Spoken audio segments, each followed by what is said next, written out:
Instacart auto-renewed for a whole year and overdrafted my account by $100. Time to work that shit off.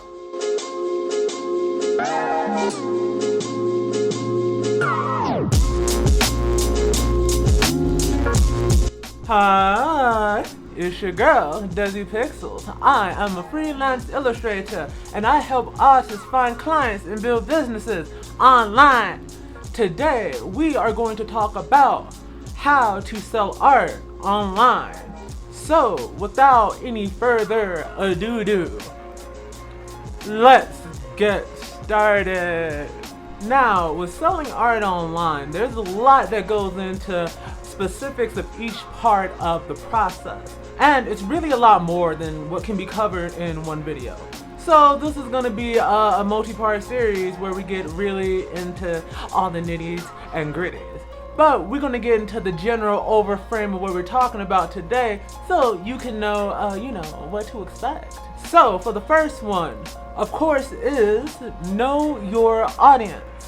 Now, we talked about this plenty of times on this channel. That has been all the previous videos up till now. Without an audience, you do not have a business. And without, a business, you cannot sell online. So you need to make sure you know who you're selling to, who you're making products for, and speak to them. If you need help on how to do that, check out my previous videos. We talked about branding, which is all about targeting your specific audiences, as well as just how to identify your audience in the first place. Next, make sure your audience actually buys the stuff that you sell. So a lot of people, they'll get an audience and they're gonna be like, yo, I wanna sell this to these people. And it's like, yo, I'm gonna sell hammers to a bunch of swimmers. And it's like, do they need hammers? I'm not sure why you would use swimmers in this analogy. So make sure when you're going about your audience, you actually do the market research to see that there is other people in the space that's already having success with that type of business already, or at least something similar, so you know that the market is there. Next, you want to identify where they buy. You want to be there. You want to know if these audiences buy these certain products online, what sites do they go to choose, look, and to get a feel of what they're doing. Because that's going to be where you need to be and where you need to start conducting your market research. So get into that, be there, be an active participant. Don't just lurk in the corner to, prey on their wallets. That's what villains do. Don't do what villains do. Next, once you find out where your audience is and where they buy, make sure that you master that platform. And also make sure you develop a marketing strategy around that platform.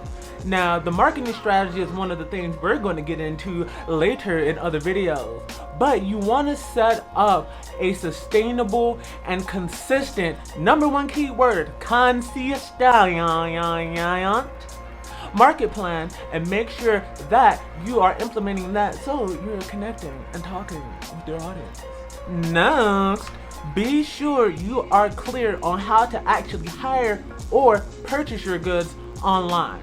So another thing that we're going to get into is making sure that all of your touch points for your audience is set up in a way where it is very clear and easy to be able to get them to know how to hire or buy from you. So if you're creating content and you're content marketing, another thing we're going to get into, you want to make sure that you're constantly telling them, if you want to hire me or if you want to engage in my service, this is where. Here's the email. Here's the direct link to that buy page. You want to make sure that you're up in there. You're doing it. They know. You want them to be sick of, I know, I gotta click the thingy on the thing and I'm gonna get the thing. I got you. Next, make sure you know your prices beforehand. This is mainly for my service-based people. When you have your clients contact you, you might have a limited amount of time to convince them. I won't even say convince them. You might have a limited amount of time to show them why what you do is of value to their business life or whatever it is that you're catering to. So you want to make sure you're not unsure about your details. your prices, all that. You should not be figuring out that by the point that you're talking to people. You should have all that beforehand, so make sure you know that. And lastly, make sure that once you are actually talking with your clients, that you practice soft skills.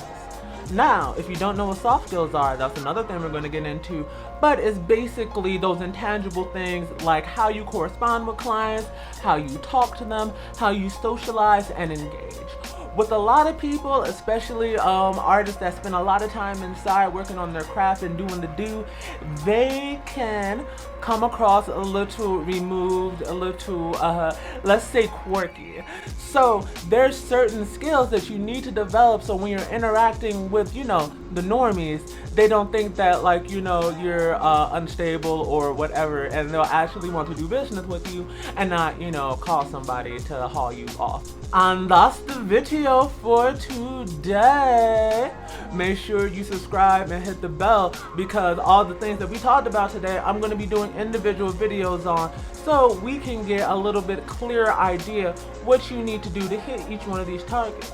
As well, we're going to talk about different platforms you can sell your art on and which platforms work better for different types of art and things in general like that. So make sure that you hit that, like I said again, subscribe to see my pretty face.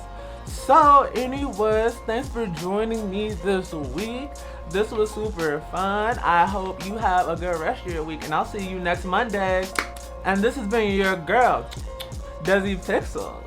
And I'm out, bitches. I'll see y'all next week on Monday. Bye.